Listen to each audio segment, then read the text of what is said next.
pessoal, bem-vindos de volta ao Back with Jesus. Hoje estamos aqui novamente para um episódio especial. Sempre especial. Sempre especial.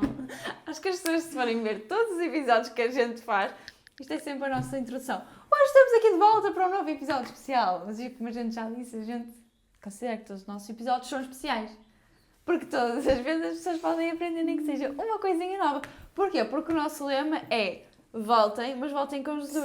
E desde o início nós dizemos que o nosso objetivo é que as pessoas possam ver o episódio e voltar, nem que seja só com um bocadinho mais conhecimento acerca de quem é Jesus. Muito Por bem, isso, Mariana Pinto. é isso que nós pedimos, não é? É que as pessoas ouçam atentamente e quando voltarem, depois de verem o vídeo, voltarem com um bocadinho mais de conhecimento e um bocadinho mais de saberem quem é Jesus. Por isso é que todos os nossos episódios são especiais. Muito bem. Então, Um bom resumo. um bom resumo. É assim, quem chegou aqui pela primeira vez e nunca viu um episódio já ficou aqui com uma contextualização do nosso objetivo. Certo. Uma síntese. Gostei. Gostaste? Gostei. Uma síntese. Uma síntese. Síntese do podcast. Mas hoje, então, nós tentamos trazer aqui... Isto não é uma dinâmica diferente. Outra coisa. Voltamos com medo. Certo. Mas, e nós vamos variando. É. Às vezes temos medo, outras vezes não. Depende. É para causar suspense, assim. Será que elas vão com mesa? Sem mesa... Reparou que não deu para... Não deu aqui. Muita Aqui a gente andava aqui um bocado... Perdida. Estruturadas. Pronto, a gente vai... Qualquer dia a gente traz uns puffs. Uns puffs verdes, assim, carregados. Também acho. Um vermelho e um verde, que é para apoiar Portugal na E a seleção. mesa amarela. Não é mesa. É as nossas camisolas. Ok, correto. É Pode ser. o meio, percebes? Mas pronto, então a gente hoje traz aqui uma dinâmica um bocadinho diferente. Que, basicamente, selecionamos algumas questões que algumas pessoas podem ter, ou muitas das vezes pessoas que até entraram agora nesta aventura que é a vida cristã, Certo. ou mesmo pessoas que até já estão há algum tempo e se calhar há coisas que ainda não estão bem esclarecidas. E nós vamos falar aqui de uma forma muito simples, como se fôssemos literalmente os vossos amigos a explicarem-vos alguma coisa à luz da palavra. Então é isso. Selecionamos 4 perguntas que não têm relação. É assim, nós até podemos criar alguma relação aqui no meio, mas não têm propriamente uma relação, são perguntas aleatórias, mas que merecem ser respondidas. Certo. Então vamos lá começar com a primeira. Chega-me o teu telemóvel. O meu? Sim. Ai não, peraí que eu tenho... Ok. Ora bem. A primeira foi... Pronto, eu acho que este tema é um bocado polémico. É sempre. Porque quando vamos falar deste tema, vou começar por ler a pergunta, que é: a mulher tem mesmo que ser submissa ao marido? Esta palavra submissa mete confusão a muita gente e acho que quando as pessoas ouvem alguns crentes a falarem sobre isto, é logo: a mulher é inferior. E Deus nunca nos colocou numa posição inferior ao homem. Deus não teve essa visão, desde o início, não tem essa visão de nos pôr inferior ao homem. Nós somos exatamente iguais. Agora, temos funções diferentes. E que, às vezes, o marido tem um bocado, sim, de mais responsabilidade que a mulher. Mas ambos precisam um do outro. Ou seja, ambos se completam. Complemento. Um não funciona sem o outro.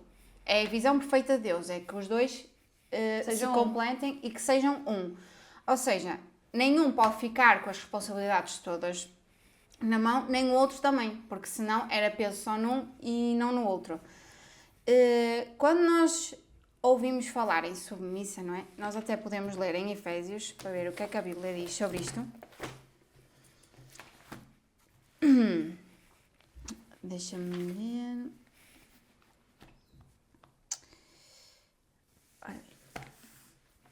Efésios 5, 22.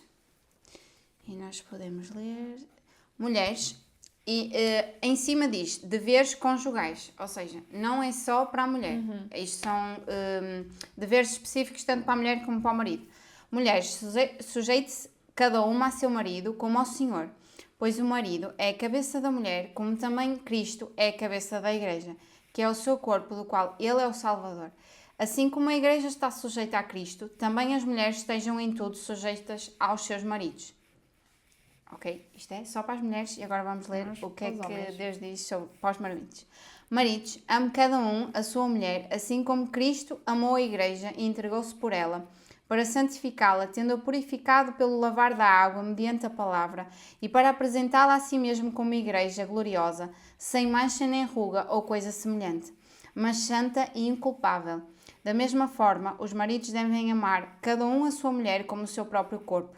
Quem ama a sua mulher, ama a si mesmo. Além do mais, ninguém jamais odiou o seu próprio corpo, antes o alimenta e dele cuida, como também Cristo faz com a Igreja, pois somos membros do seu corpo. Por essa razão, o homem deixará pai e mãe e se unirá à sua mulher e os dois se tornarão uma só carne. Este é um mistério profundo, refiro-me, porém, a Cristo e à Igreja. Portanto, cada um de vocês ame a mulher como a si mesmo e a mulher trata o marido com todo o respeito. Ou seja, nós aqui podemos ver que a mulher tem um certo papel, E o assim homem tem como o outro. homem tem outro. Quando Deus diz para o marido amar a mulher como Cristo amou a Igreja, isto é dar a vida. Isto é ser sacrifício pela própria mulher, ou seja, é amá-la com todo o ser, é cuidá-la, é respeitar, é honrá-la, ou seja, Deus nunca põe a mulher num lado inferior exato. só porque pede para ela respeitar o marido.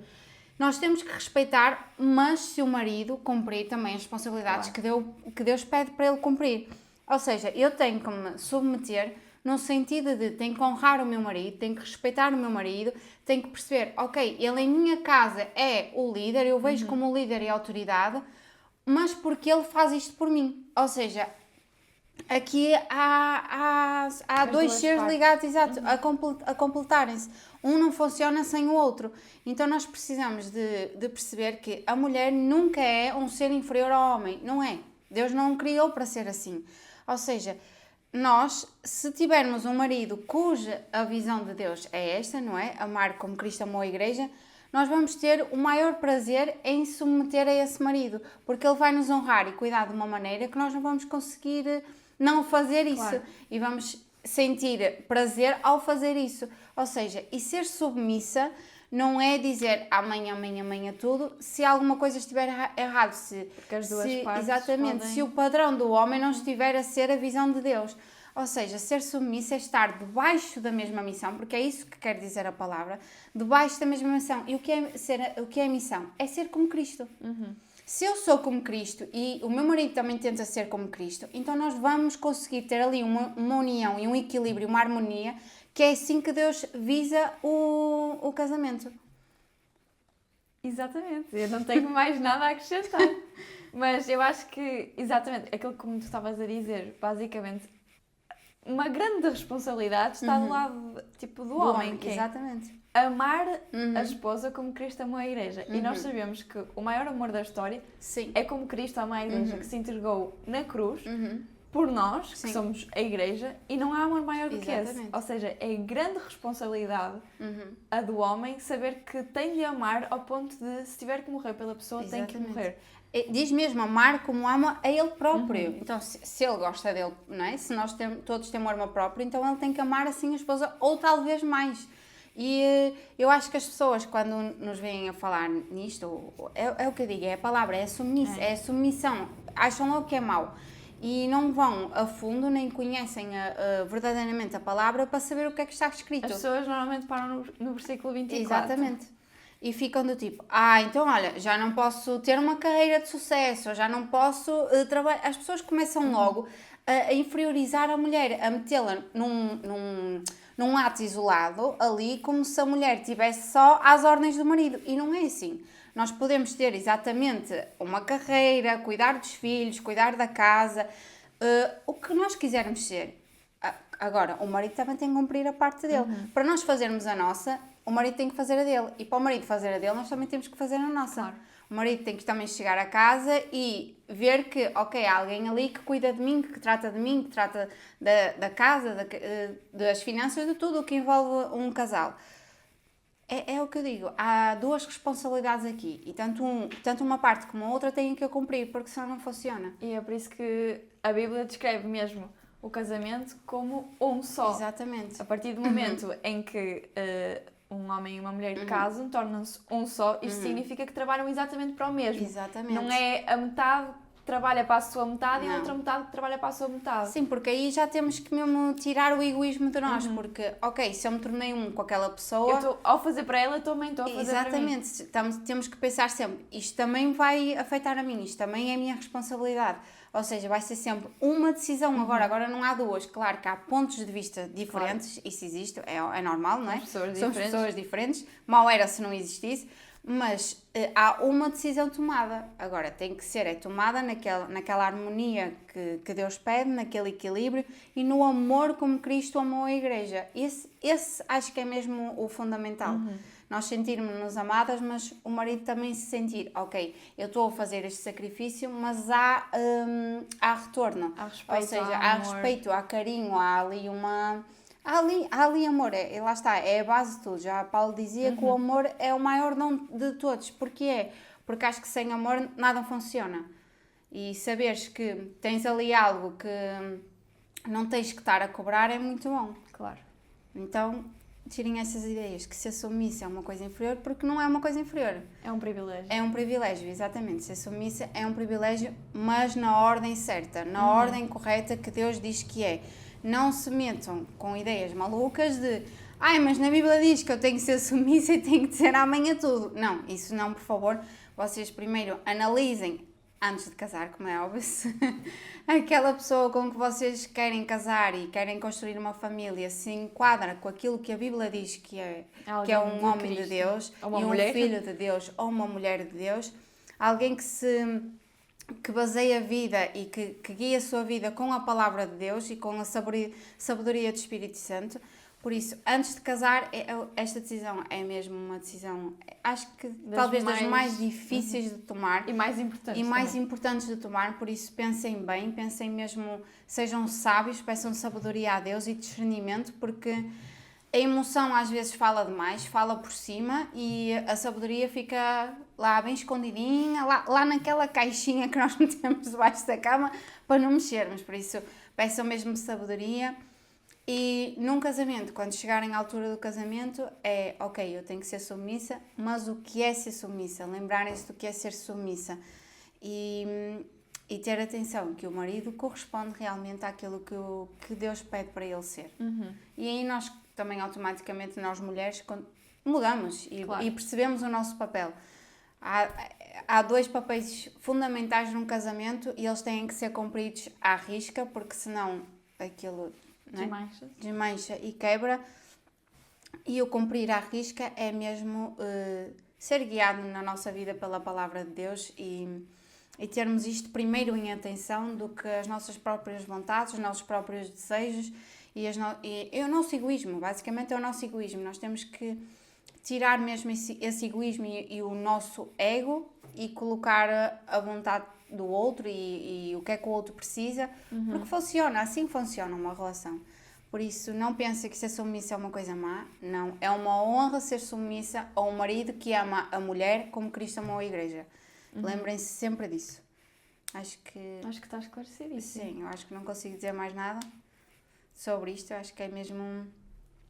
Eu acho que é aos poucos. Eu acho que isto assusta muitas mulheres e muitas pessoas. Eu acho que isto assusta esta palavra e também às vezes é pregado de maneira errada. Em certas igrejas. Por isso também tenho atenção do que é pregado ou não nas igrejas. Leiam o 22, mas depois leiam o que está abaixo, porque o que está abaixo também importa. O que está abaixo é o que complementa o versículo 22. Porque a maneira às vezes como dizem que a mulher tem que agir ou atuar ou ter atitude, às vezes é errada, não é? Biblicamente é incorreto, por isso vocês veem pela Bíblia. Aqui diz o que uma mulher, ou seja, o que uma esposa deve ser, mas ao longo da Bíblia nós conseguimos ver o que é um caráter de um filho de Deus. Aí é diferente. Aqui fala especificamente para a esposa. Antes de ser esposa, nós somos filhos de Deus. E filhos de Deus também têm certos requisitos a cumprir. E nós, antes de chegarmos a esposa ou marido, temos que cumprir os requisitos que é ser filho de Deus. E isto é só tipo um plus, não é? Um bónus. Um bónusinho. Uma ficha a mais. Mais 4. Exato, mais 4. Por isso... Acho que sim, acho que o casamento formado na rocha, formado em Jesus, é uma coisa muito bonita de se viver. Nós ainda não vivemos, Ainda não vemos, é. mas Mas calculamos que seja daqui assim. a alguns anos a gente vem cá dar o Certo. nosso testemunho. Certo. Pronto, eu acho que para mim ficou esclarecidíssimo e espero que também para as, Sim, para também as pessoas também tenha ficado esclarecidíssimo. Uhum. Se neste momento vocês têm dúvidas sobre isto, escrevam nos comentários. Ainda não viram o resto do vídeo? Não tem problema, escrevam comentários sobre isto. E pronto, e se calhar até podem ter ficado com mais alguma dúvida ou assim, porque lá está, como a Ana estava a dizer, é um assunto que Delicado. muitas das vezes Sim. e muitas das vezes só fica esclarecido na nossa mente passado algum tempo. A gente ouve mil e uma explicações, mas só depois de algum Sim. tempo é que a gente vai interiorizando. E é normal, por exemplo, uma menina de 15 ou 16 anos que ainda está a formar a sua identidade, a sua personalidade e o seu caráter. E imagina, uma recém-convertida e lê isto é tipo, não, ai de mim, um homem mandar em mim, para lá. E principalmente neste mundo que o feminismo agora governa tudo e todos, não é? Então é super normal terem dúvidas sobre isto e causar esse sentimento de inferioridade, mas depois vão percebendo e amadurecendo e percebendo que o que a palavra que Deus diz que é perfeita faz sentido, ok? Faz sentido ser assim, porque Deus não excluiu o homem dos deveres dele, nem falou só para as mulheres, ele falou para os dois, ou seja, há regras para os dois e os dois têm que cumprir. Certíssimo. Certíssimo. Acho que ficou esclarecidíssimo. Vamos para a próxima, Próxima. que não tem nada a ver. Nada a ver. Porque isto agora são perguntas aleatórias. Isto é um episódio com perguntas aleatórias. Ou seja, nós no início do vídeo nós dissemos assim, vocês vão sair daqui com um bocadinho mais a saber de Cristo. Não, vocês vão sair daqui com pelo menos mais 4 coisas a saber. É verdade. Ou com mais 4 dúvidas, mas deixam aí. Pronto, e a próxima pergunta, ou seja, eu acho que a mais complexa, se calhar é mesmo essa e a última. Ok, sim. Que são as que a Ana vai incidir mais. A Ana é a nossa explicadora. E esta é um bocadinho mais simples, que é o que significa ser pescador de homens. Ou seja, é uma pergunta que alguém pode ter porque é algo que a gente ouve e se calhar ao ler a gente até vai percebendo porque efetivamente é algo que se percebe facilmente, mas é algo que alguém pode ter dúvidas. E então, eu acho que nós podemos ler... esta passagem tem em Lucas 5, 10, 11, tem em Mateus 4, do 18 ao 22 e tem em Mateus 1, 17. No entanto, eu acho que Mateus 4 está mais resumido. Então vamos para lá. Ok. E depois não vamos falar nada e vamos para Atos 2. Ok. Ok? Então, Mateus 4. Mateus 4,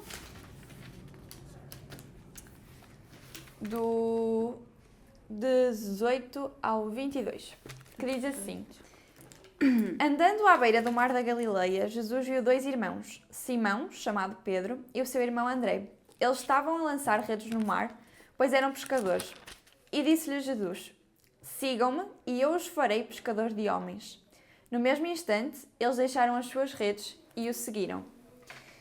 Indo adiante, viu outros irmãos, Tiago, filho de Zebedeu, e João, seu irmão. Eles estavam num barco com o seu pai Zebedeu, preparando as suas redes. Jesus os chamou e eles, deixando imediatamente o seu barco, o seguiram.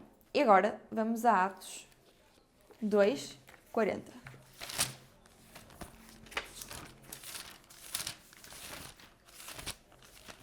Atos 2, 40. 40. Que diz assim: Os que aceitaram a mensagem foram batizados e naquele dia houve um acréscimo de cerca de 3.000 pessoas. Pronto, basicamente, eu quando estava a estudar isto, nós agora estamos a ver que, nesta passagem que lemos agora de Mateus, Jesus está a falar para Pedro e para o seu irmão André, e eles eram pescadores, e Jesus está-lhes a dizer: sigam-me, e em vez de vocês serem pescadores de peixe, eu vou-vos fazer pescador de homens. E eu avancei para aqui para Atos, porquê? Porque literalmente esta é uma das passagens que faz com que isto seja cumprido. Que agora aquilo que nós acabamos de ler, que é, naquele dia houve um acréscimo de cerca de 3.000 pessoas, foi porque Pedro, aquele que Cristo chamou para ser pescador de homens, tinha pregado. Ou seja, Exatamente. passado anos, isto aqui já se tinha passado a crucificação, a ressurreição, já se tinha passado tudo. Passado anos, nós podemos perceber que isto efetivamente foi cumprido. E aqui é literalmente a resposta daquilo que é ser um pescador de homens. É trazer pessoas para o reino dos céus. Exatamente. E é falar para as pessoas acerca das boas novas. E eu hoje, quando estava aqui nesta pesquisa acerca disto, eu vi uma coisa que dizia assim, normalmente os pescadores, eles usam o que é para atrair o peixe, o isco. Ou seja, eles têm que usar um mecanismo para conseguir pescar os peixes. E a nossa tarefa, porque ser pescador de homens é tudo aquilo que nós temos que ser, e homens não estamos a falar de pessoas de sexo masculino, mas estamos a falar de pessoas. E a nossa ferramenta, tal como o isco, que é aquilo que atrai, é a ferramenta do pescador, é a palavra, é o Evangelho. Ou seja, é nós, efetivamente, falarmos para as outras pessoas sobre Cristo, porque isso vai-lhes atrair para o reino dos céus. Ou seja, basicamente, Jesus não chamou só Pedro e André para eles serem pescadores de homens, mas chamou-nos a todos nós. Porque nós também temos um mandamento na Bíblia, que é ir por todo o mundo e pregar o Evangelho. E isso é aquilo que é ser pescador de homens. E Deus podia, já viste, ter pegado em qualquer outra profissão. Mas pegou um pescador. Que é tipo a mais banal de tudo, não é? Que sei lá, podia ter sido outra qualquer, de outra com... outra classe social. Sim, mas não, pegou no pescador, que é tão fundamental para isto. Ou seja, é daquelas coisas que normalmente as pessoas... É aquela coisa, nós muitas das vezes estamos à espera de grandes coisas. Sim. E Deus pega naquilo que é mais simples. Exato. E transforma em grande coisa. Porquê? Porque nós vemos que Pedro era um simples pescador, pescava peixe. E Jesus, ele esteve com Jesus, Jesus ensinou-lhe e ele efetivamente, passado anos, ele foi literalmente um pescador de homens, porque ele pregava e as pessoas convertiam-se. Ou seja, ele levava a palavra e as pessoas ficavam mais perto do reino dos céus. Certo. Ou seja, nós podemos mesmo aprender grandes coisas com isto. Que é... Neste caso, até podemos dizer, eles é que traziam um alimento. Sim. Olha. Eles é que traziam um alimento. Eles eram pescadores, ok, somos pescadores, mas eles é que traziam um alimento. Ou seja, eles já tinham, basicamente, o isco é o alimento. E os peixinhos podemos considerar os homenzinhos. Não, mas gostei bem dessa analogia, porque efetivamente o peixe vai lá porque é atraído pela... Exato, vai buscar o isco, que é o alimento. É o que eles precisam. Exato. Ai, gostei imenso dessa analogia, tipo o facto da palavra ser mesmo o alimento daquilo que todo mundo precisa.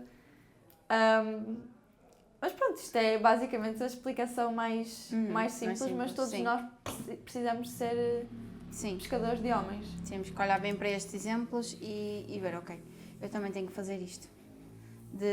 Acho que toda a gente pode fazer em qualquer sítio, na faculdade, no trabalho, na família, nos amigos. Nós conseguimos ser sempre pescadores de homem, conseguimos sempre falar do tema de Jesus. Por mais polémico que seja, ou por mais ateu que seja, os nossos amigos ou assim, nós conseguimos sempre falar de Jesus. Nem que seja para debater e estarmos ali a dizer, não, mas isto é mesmo verdade, se quiseres, nós podemos ver a Bíblia e ver a palavra juntos. Então nós temos mesmo que nos lembrar todos os dias, ok, eu sou um pescador de homens. Eu sou um pescador, antes de qualquer coisa, antes da minha profissão, eu sou um pescador de homens. A partir de hoje, quando nos perguntarem assim, o que é que tu fazes da vida? Eu peço sou um homem. pescador de homens. Certo. E as pessoas vão ficar assim, olha, isso é grande tática. Então, olha, como é que te chamas? Sou Mariana. E o que é que tu fazes da vida? Sou pescadora de homens. E ele vai dizer assim, És maluquinha. andas atrás de homens na rua? Sua doida.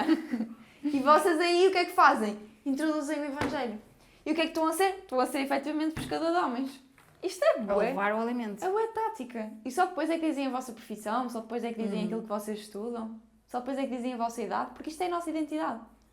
Isto leva-nos a outro tema, mas que não vamos falar agora, que é a nossa identidade cá na Terra. Tem que ser, por acaso temos Vamos que falar falar disso. disso. Isso é muito Nós interessante. ainda não falámos sobre esse tema. Isso é muito interessante, porque Pois normalmente é. aquilo que, quando nós perguntamos aquilo que nós É o somos, nosso nome. é o nosso nome, a nossa idade, de onde é que nós somos e aquilo que nós fazemos. E agora, isto é uma grande tática Foi. para nós começarmos a ter esta parte na nossa coisa, na nossa identidade. O que é que tu és? Uma filha de Deus, como é óbvio. Que pergunta é essa? Uma pescadora de homens. Eu gostei deste. Espero que amanhã alguém me pergunte quem eu sou, já para poder usar Para esta. dizer isso. E depois a pessoa já fica Já fica a convertidíssima. Calma também, Mariana, não é?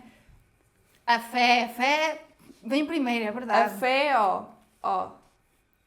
Eu já estou a pôr a minha fé lá em cima. Mas pronto, eu acho que é basicamente isso. E de uma maneira muito simples é isto. O que é ser um pescador de homens? Sim. E gostei disto. Gostei disto porque agora a gente já pode sair daqui deste episódio e dizer efetivamente aquilo que nós somos. É verdade. Gostei. Amanhã tens que mandar uma mensagem a dizer, olha, encontrei esta senhora e disse-lhe isto.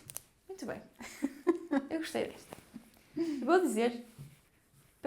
Vou ao ginásio. Estava a dizer que amanhã não ia sair de casa, mas amanhã vou. Pronto. Tu nas máquinas a Não, mas é que isto tem que ser aplicado em qualquer momento da nossa vida. Vai lá o senhor. Desculpa. Isto é o break. Vai lá o senhor diz assim.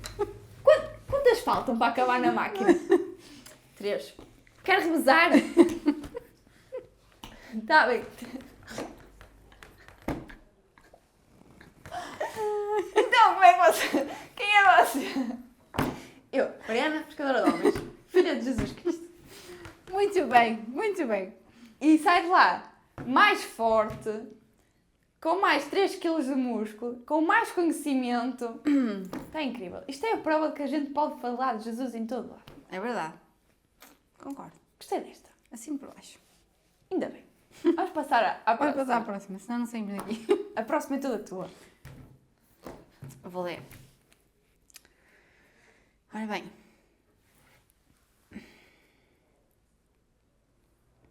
Eu estava a dizer que as mais polémicas era a primeira e a última, mas não. É a primeira e esta. Ok.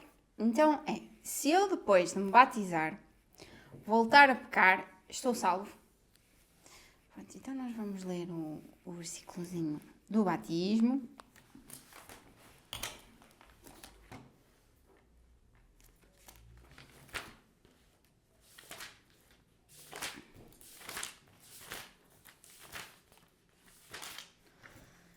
É Marcos, não é? Ou não? Marcos 16. Ok. Então, está em Marcos 16 e diz: quem crer e for batizado será salvo, mas quem não crer será condenado. Ou seja, aqui o que nós vemos neste versículo é que não é porque nós não somos batizados, vamos já explicar, não somos batizados que vamos para o inferno. Ou seja, o que nos pede é para nós crermos em quem? Em Jesus Cristo. Que Ele morreu, ressuscitou e que nos dá a vida eterna. E só conseguimos chegar ao Pai através de Jesus Cristo. Assim, quando nós falamos neste versículo, nós falamos sempre do exemplo do homem ao lado da cruz que creu em Jesus e não era batizado. Mas o próprio Jesus virou-se para ele e disse: não te preocupes, porque ainda hoje estarás no paraíso comigo. Ele não era batizado e foi salvo. Ou seja, nós quando tomamos a decisão, e é uma decisão consciente, daí nós não acreditarmos no batismo nas crianças, porque não têm a consciência do que é o ato de batizar, ou seja, o ato de batismo, nós tomamos a decisão de sermos batizados, porquê? Porque já temos a consciência e queremos e temos a fé que Jesus é o nosso Salvador. E que eu quero largar esta vida, ou seja, quero abandonar o meu eu, quero largar tudo para trás e ser nova criatura, que é assim que diz a palavra, e seguir a Cristo. O que é seguir a Cristo? É abandonar tudo aquilo que a carne gosta, é abandonar tudo aquilo que a terra me impõe, todos os critérios que a terra me impõe, porque a palavra de Deus também diz que nós estamos aqui neste mundo, mas nós não pertencemos a este mundo. E nós, antes de termos batizado, ainda temos aquele elo de ligação com a terra, ou seja, ainda temos os costumes antigos, ainda temos aquilo que nos liga à terra, ou seja, aquelas vontades carnais. E quando tomamos a decisão de que, ok, eu quero largar tudo, eu quero entregar realmente a minha vida para Jesus, nós temos que tomar essa decisão de sermos batizados. Ou seja, de nos tornarmos uma nova criatura. O que acontece depois quando nós somos nova criatura? Voltamos a pecar? Claro que sim.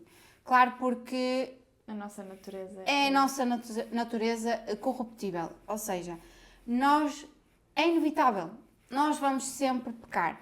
Porque não é porque estamos batizados que o processo de santificação fica mais curto. Não. claro. Ele tem que demorar. É um processo mesmo. É um processo de, ok, Deus diz-me para ser assim, assim, assim, então eu tenho que estar diariamente à luta com a minha carne. O meu espírito e a minha carne têm que estar diariamente sempre em guerra. Porque eu, para buscar as coisas do céu, ou seja, do reino de Deus, eu tenho que lutar com a minha carne que quer as coisas terrenas. Não é porque agora, neste momento, eu estou batizado que não vou voltar a pecar e que vou perder a minha salvação. Não, isso não acontece. Não acontece porque, como nós somos isto, como nós viemos do pó, como nós ainda somos esta carne que é a natureza humana, que é corruptível, nós vamos cair em pecado. Agora, cair em pecado e iniquidade são coisas bem diferentes. Nós caímos em pecado, acontece, vai sempre acontecer. Agora, permanecer no pecado já são coisas diferentes. E querer permanecer. E querer estar lá com aquele pecado de estimação, que é assim que nós falamos, já são coisas diferentes. Quando nós nos arrependemos, quando falamos na palavra de arrependimento, é mudança. Ou seja, nós temos que mudar de comportamento, nós temos que ser a tal nova criatura. Não é de um dia para o outro, ou seja, é uma construção dessa nova criatura com isto. Claro. Baseado na palavra e no que ela diz que nós temos que ser. E quando nós somos essa nova criatura e nos baseamos na palavra e nos guiamos pela palavra de Deus, a dificuldade mantém-se lá. Não quer dizer porque eu estou no caminho certo que a dificuldade não aparece. Eu estou no caminho certo, Às vezes até aparece mais. mas aparece até demais. Porquê? Porque Deus permite assim. Deus é soberano para permitir isso. Porque sabe que isso vai construir o nosso caráter e vai nos tornar mais fortes e mais firmes na palavra e em Cristo Jesus. Ou seja, estás salvo, como é óbvio, se voltares a pecar, mesmo sendo batizado, só não permaneças no pecado. Porque tu permanecendo no pecado é como se tu não quisesse abandonar o teu eu, não Tivesses a negar. e tivesse a negar a Jesus. Ou seja, não conheceste ao certo quem é Jesus. Provavelmente nem estás salvo, porque estás a permanecer em algo que tu sabes que é errado e estás a gostar de estar ali, porque não te queres desprender. Ou seja, nós antes de pensarmos se estamos salvos ou não, temos que olhar para a nossa vida e ver, ok, o que é que eu posso largar? O que é que eu posso largar para me tornar mais próximo de Deus, para me tornar mais perto de Deus? O que é que eu estou a fazer que me está a afastar de Deus e o que é que eu estou a fazer para ficar mais próxima de Deus? Ou seja, nós não nos salvamos também pelas obras, não é assim? Não nos salvamos pelo bem que fazemos, não. Nós somos salvos pela graça de Jesus que transborda em nós, graças a Deus, porque assim Paulo diz, o bem que eu quero eu não faço e o mal que eu não quero eu faço. Isto vai ser a nossa vida sempre. E vai ser esta luta constante. Por isso é que nós dizemos que a vida do crente não é um morango. É um kiwi. É um kiwi. Um kiwi dos ácidos, porque custa termos que lutar constantemente. E o que é lutar? Lutar não é com a nossa própria força. Lutar não é com a nossa própria ferramenta. Lutar é com isto. É a busca diária, a intimidade diária que nós temos com Deus. No nosso secreto. Nem é à luz de todos, é no nosso secreto. Esta é a luta. Porque a nossa carne vai dizer, não ores hoje. Pois é. Não leias a palavra hoje. Não precisas, já sabes tudo, para que ler outra vez? É isto que é a nossa luta. É calar estes pensamentos, calar estas vontades e seguir mais a Deus. É calar a nossa natureza. Exatamente. Mesmo no tremido, mesmo não nos apetecendo, fazer na mesma. E Deus vê isso. E Deus recompensa isso. Não é por essas boas obras, como é óbvio, mas Deus vê o nosso coração e vê a vontade de nós queremos estar mais próximos dele. Então, acho que ao responder a esta pergunta, é claro que estás salvo. Continuas salvo. Se a salvação estiver firme, atenção, se estiveres mesmo largado e não permanecendo no pecado e estiveres nesta luta diária contra o pecado. E o batismo, assim, isto é uma forma de falar geral e falar por alto. É um mandamento obrigatório. Não deixem escapar a oportunidade de vocês serem batizados, e nem deixem prolongar isso muito tempo, nem estarem ali, vou e não vou. Quando vocês tiverem a maturidade suficiente, a consciência suficiente de perceber o que é esta decisão, porque é uma decisão importante, Claro. nós temos que perceber que não vamos ser mais os mesmos. Tomem logo essa decisão, não hesitem, tomem logo, porque Deus pede para ser assim. Até o próprio Jesus foi batizado por João Batista. Por isso nós não somos maiores que eles, então não temos que andar aqui a pensar, será mesmo? Será que... Não, é obrigatório o batismo, como é óbvio. E é uma manifestação pública. Exatamente, é um testemunho vivo que nós queremos no nosso Senhor Jesus Cristo e que Ele deu a vida por nós. Isto é um ato de entrega, eu acho. O batismo é um ato de entrega. Por isso, não prolonguem muito se vocês tiverem a consciência do que é ser batizado, se vocês tiverem sido aconselhados pelos vossos líderes, pelos vossos pastores, mas vão voltar a pecar. Isso eu também não vou mentir. Pois. É normal, vai acontecer. Só não permaneçam nele. Isso não. Permanecer no pecado não. E busca diária constantemente, mesmo quando não nos apetece. Leiam mais um. Quando não nos apetecer, em vez de lerem 2, leem 3. Ou 4, pronto, e fazem assim. 5. Sim, mas claro que estamos salvos, só não permaneçam no pecado e quando tomarem a decisão consciente do que é o batismo e quererem ser batizados, pensem mesmo, ok, eu vou largar tudo aquilo que me prende ao mundo, eu vou largar tudo. E vou ser esta nova criatura. Acho que consegui explicar mais ou menos. Acho que é isto. Sim. De uma forma muito geral. E sim. ótimo. Pronto. É mesmo isso. É tipo, por mais que a gente queira, a gente vai pecar até mesmo não querendo. Porque nós às vezes esquecemos que uma mentirinha pequenina é pecado. E um pensamento também.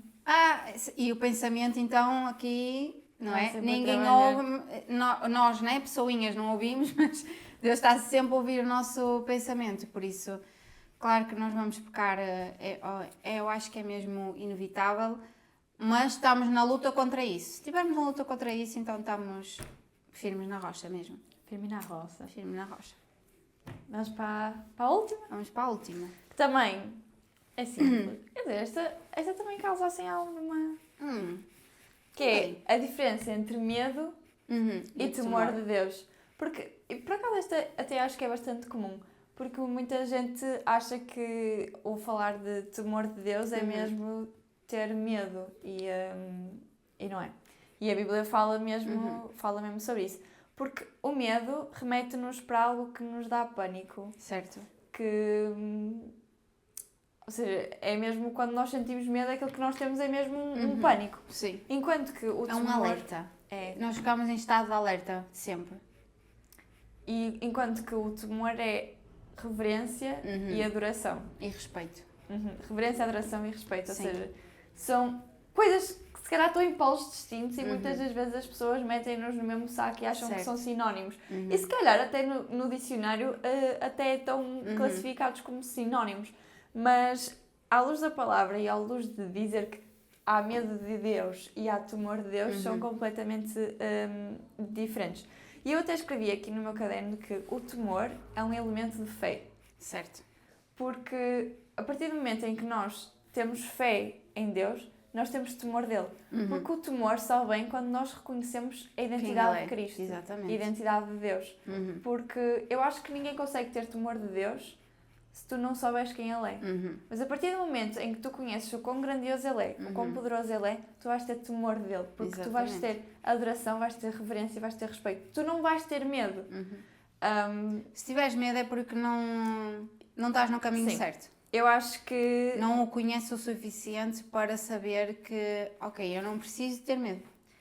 E Salmos 25, 14 diz mesmo que, até podemos ir ler, a intimidade é para quem o teme. Ou seja, nós vamos Ou seja, são duas coisas que se relacionam. A intimidade vem com o temor e o temor vem com a intimidade. Ninguém consegue ter intimidade se não tiver temor. Certo. E ninguém consegue ter temor se não tiver intimidade. Porque basicamente é na intimidade que nós conhecemos quem é Deus, a identidade dele, a grandiosidade dele, e é a partir daí que vem o temor, que é eu reconheço a identidade dele, eu reconheço as características dele e por isso eu tenho adoração, reverência e respeito. Eu não vou sentir medo, porque lá está, era como agora tu estavas a dizer. O medo vem quando eu não tenho intimidade com ele. A partir do momento em que eu tenho um relacionamento e que eu tenho uma relação contínua, duradoura com Deus, eu não sinto medo. Eu sinto mesmo a necessidade de eu respeitar ao máximo. Mas pronto, podemos ir ver Salmos 25, 14.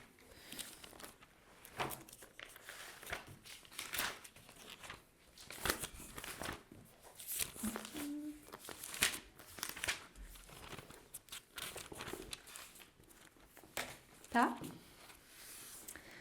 Diz assim: o Senhor confia os seus segredos aos que o temem e os leva a conhecer a sua aliança. Ou seja, basicamente, aqui está a dizer, Deus confia os seus segredos, ou seja, Deus revela a sua identidade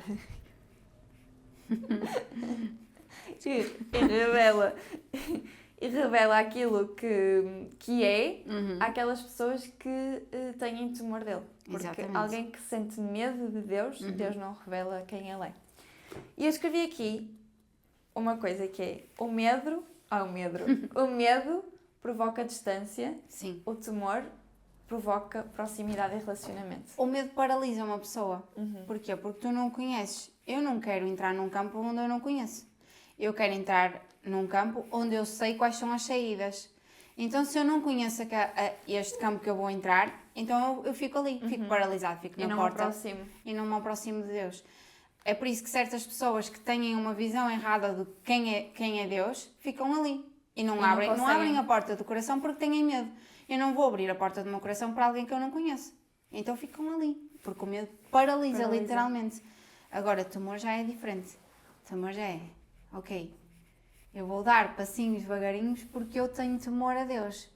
Eu vou tentar ser a minha melhor versão para agradar a Deus.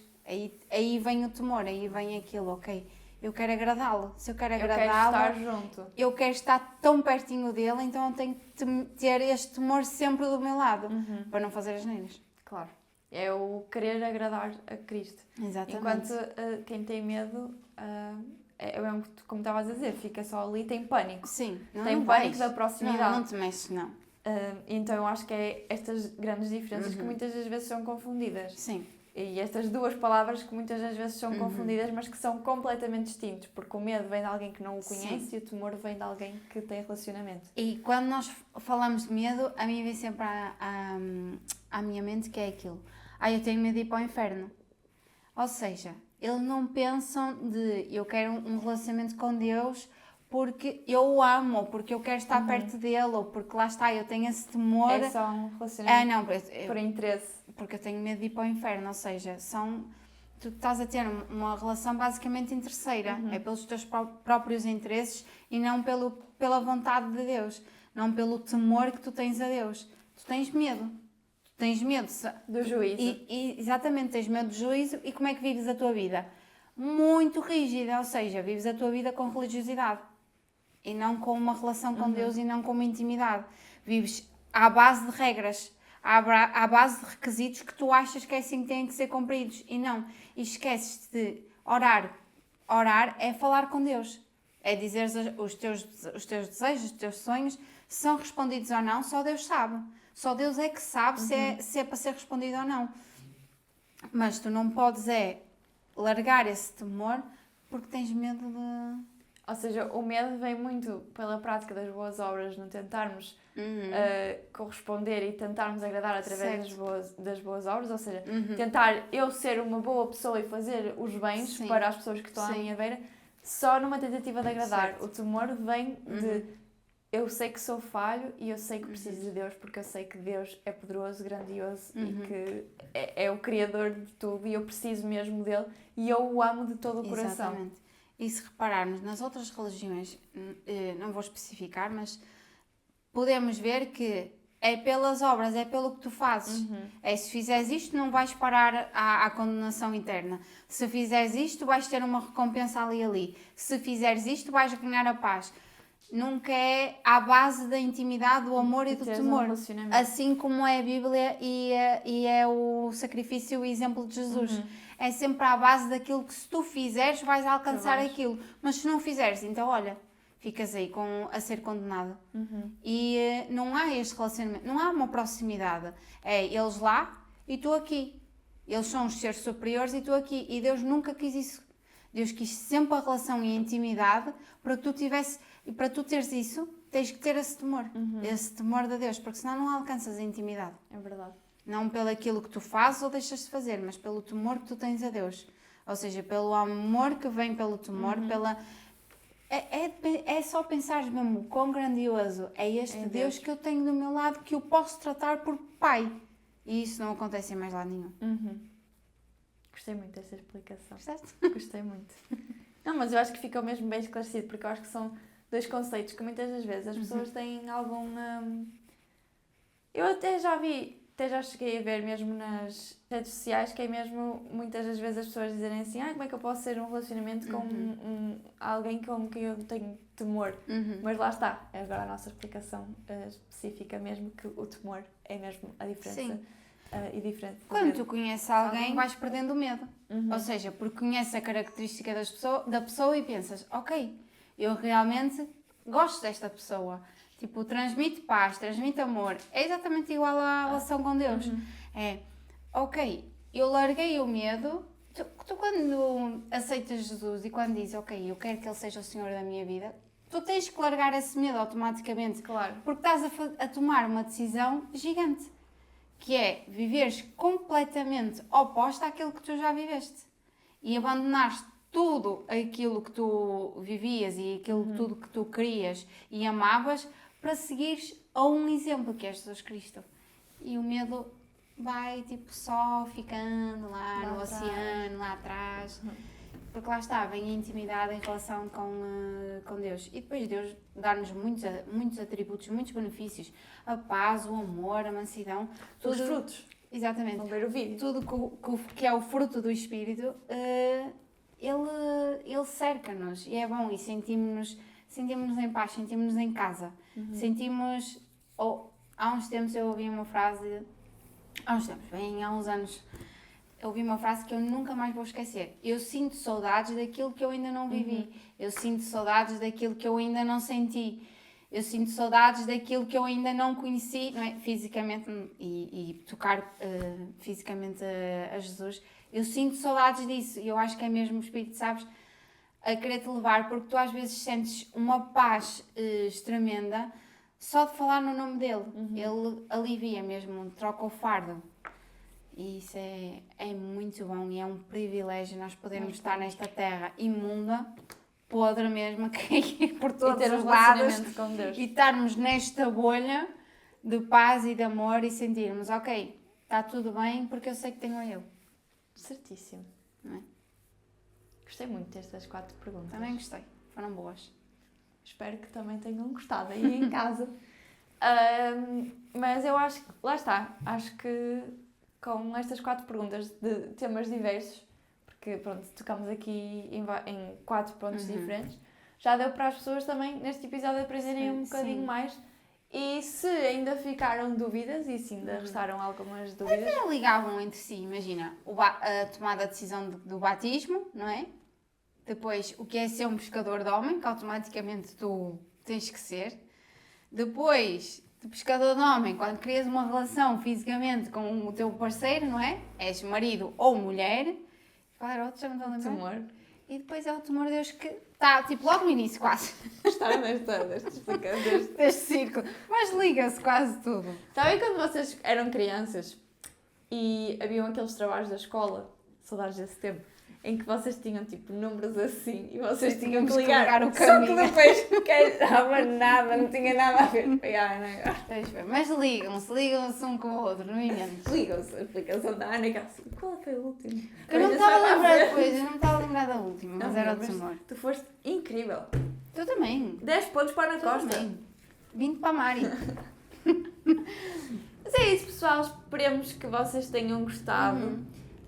Escrevam nos comentários se vocês têm mais Sim. dúvidas, porque estas questões que nós trouxemos foram questões assim que nós até pedimos para. Serem vocês a escrever. Não era isso que ia dizer. Não é isso que eu ia dizer. Eu ia dizer que estas perguntas não foram bem ditas por o público, mas podem vir a ser perguntas vossas. Por isso, mandem questões, não tenham Certo. medo, mandem-nos mensagens no Instagram, mandem-nos Certo. comentários aí, coloquem like, partilhem no vosso Facebook, no vosso Instagram, no vosso WhatsApp, no vosso Pinterest, deve dar para partilhar. Agora o que é que está na moda? O TikTok. O TikTok. Partilhem. Eu quero ver uma review a dizer assim, vocês já viram, pessoal? Mas pronto, pessoal, esperemos mesmo que vocês tenham gostado e que agora possam desligar este vídeo e ou irem ver outros, que a Ou gente- mergulhando na palavra. ou mergulhar na palavra, ou se vocês têm muita coisa para fazer, irem, mas levarem um bocadinho daquilo que nós explicamos Sim. aqui. Tá? É isso. Por isso, voltem, mas voltem com Jesus. Tchau!